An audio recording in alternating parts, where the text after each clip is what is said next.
Au chapitre 6, nous parlons de l'économie. Quand on parle d'économie, nous pensons souvent à l'argent, en tant qu'argent liquide, carte de crédit ou compte bancaire.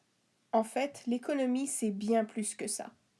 C'est l'étude de la production, dans les usines par exemple, et de la distribution, par avion, par bateau, par voiture, et de la consommation des biens et des services. Un système économique, c'est en fait l'organisation de cette économie, l'organisation de la production, de la distribution et de la consommation. Pourquoi a-t-on besoin d'un système économique dans un pays? Un système économique permet en fait de montrer les valeurs du pays, de montrer ce qui est vraiment important pour le pays. Mais il y a aussi tout le phénomène de l'offre et la demande. Le système économique du pays permet de déterminer ce qui doit être offert aux gens et aux consommateurs. Mais il permet aussi d'organiser l'économie s'il y a un manque dans l'offre pour satisfaire la demande des gens. Le système économique d'un pays permet donc de répondre à ces questions et surtout, c'est le reflet des valeurs du pays. Voyons un peu plus en détail le phénomène de l'offre et de la demande. Du côté gauche, vous avez la population qui ont des demandes. Par exemple, ils veulent des iPods ou du chocolat, des fruits frais, des services d'urgence, par exemple le 911, et beaucoup d'autres choses. Tout cela s'appelle la demande. De l'autre côté, du côté droit, vous avez les magasins. Nous avons importé des fruits du Mexique, nous avons acheté des droits sur les films de Hollywood. Donc les magasins ou les gouvernements prennent des décisions pour répondre à toutes les demandes de la population. Pourquoi a-t-on besoin d'un système économique?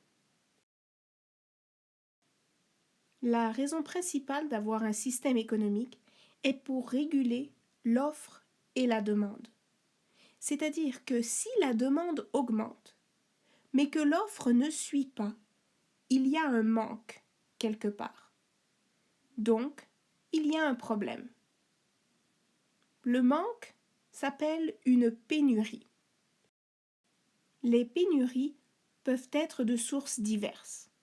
Ça peut être une pénurie de matériaux, par exemple un manque de bois, un manque de pétrole, un manque de fruits.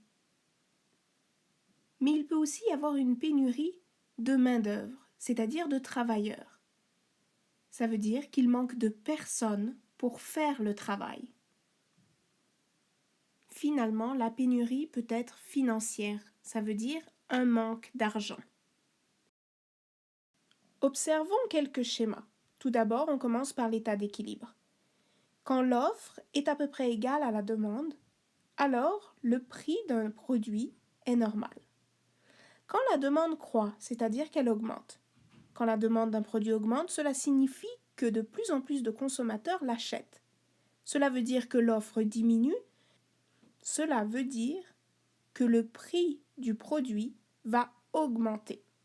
Maintenant, voyons ce qui arrive quand l'offre croît, c'est-à-dire quand l'offre augmente. Quand il y a beaucoup du même produit dans un magasin, les prix diminuent. Alors, les gens sont intéressés à aller l'acheter. Donc la demande augmente.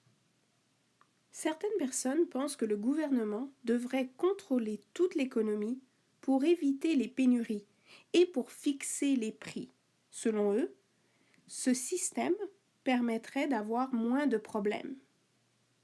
Au contraire, certaines personnes pensent que c'est la population qui devrait gérer l'économie.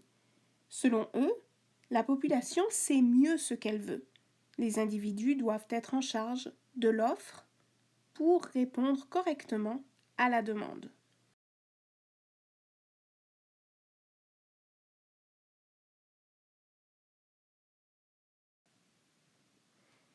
J'ai souligné les mots-clés de la personne de gauche. Elle pense que c'est le gouvernement qui devrait contrôler. Ceci résume l'idée de l'économie planifiée. En politique, on appelle ça la gauche. Dans une économie planifiée, les sociétés d'État, c'est-à-dire les entreprises et les magasins, sont contrôlés par le gouvernement. À l'inverse, à droite, on retrouve l'économie de marché, où la population, les individus, sont en charge de l'économie. On appelle ça alors des sociétés privées. Cela signifie que les entreprises et les magasins appartiennent aux individus, aux gens, aux privés. Et l'État ne contrôle rien. Entre les deux se trouve l'économie mixte, c'est-à-dire le centre.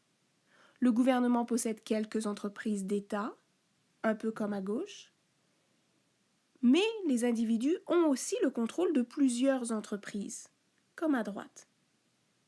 C'est le cas de notre pays, le Canada.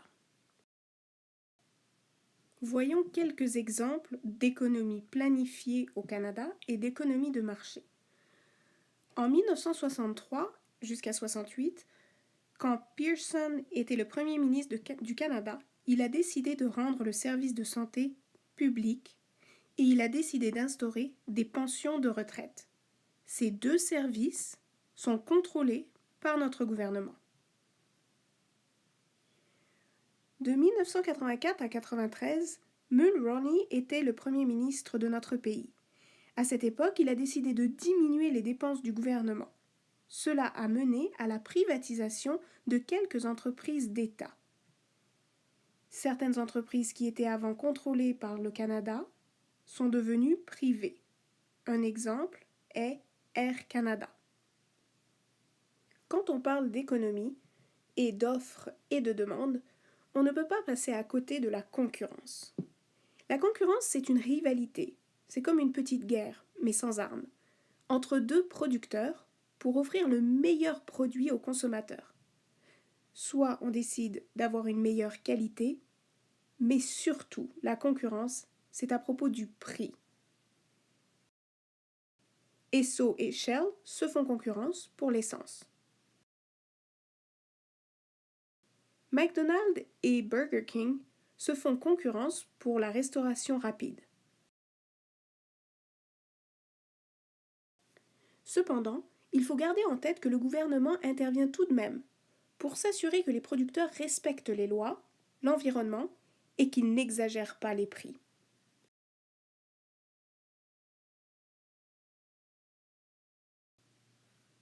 Peut-être te demandes-tu pourquoi le gouvernement intervient ou quelle est l'importance de son intervention si de toute façon les consommateurs ont des produits et des services. Quand le gouvernement intervient, il donne de l'importance à certains groupes sociaux et à des valeurs collectives. Cela se produit plus difficilement quand ce sont des individus qui contrôlent l'économie. Regardons 3 exemples qui sont offerts dans ton livre.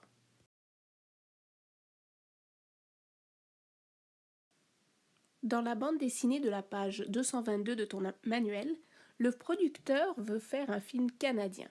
Comme il n'a pas assez d'argent, il pense à se faire subventionner par l'État, c'est-à-dire il veut demander de l'argent au gouvernement.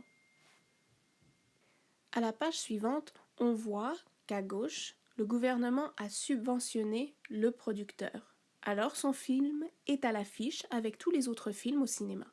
Cependant, s'il n'avait pas obtenu la subvention, comme le montre l'image de droite, son film ne serait pas à l'affiche avec les autres films du cinéma. Comme dans toute situation, il existe différents points de vue. La coupure de journal L'économie déchiffrée dans votre livre vous permet de voir les différents points de vue au sujet des subventions. À gauche, le titre en caractères gras dit « Il faut subventionner les films canadiens pour qu'ils racontent le Canada ». À droite, par contre, quelqu'un pense plutôt qu'il faut laisser le consommateur décider de ce qui vaut la peine d'être vu.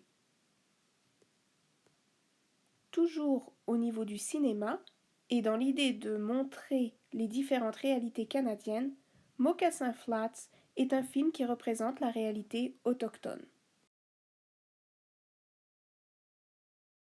Le deuxième exemple à l'étude se trouve à la page 227 et parle des emplois. L'exemple donné parle de la fermeture d'une usine Hershey en Ontario dans une petite ville nommée Smith Falls.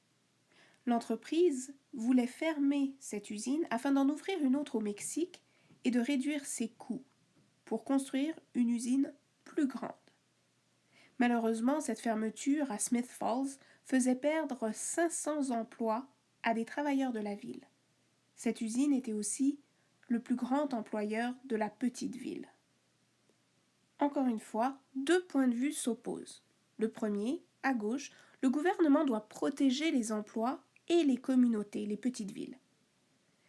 À droite, quelqu'un pense que c'est plutôt l'entreprise privée qui crée des emplois et qui doit décider de ce qui est bon pour elle. Finalement, le dernier exemple traite de la santé. Je vous invite à aller voir cet exemple à la page 233 de votre manuel.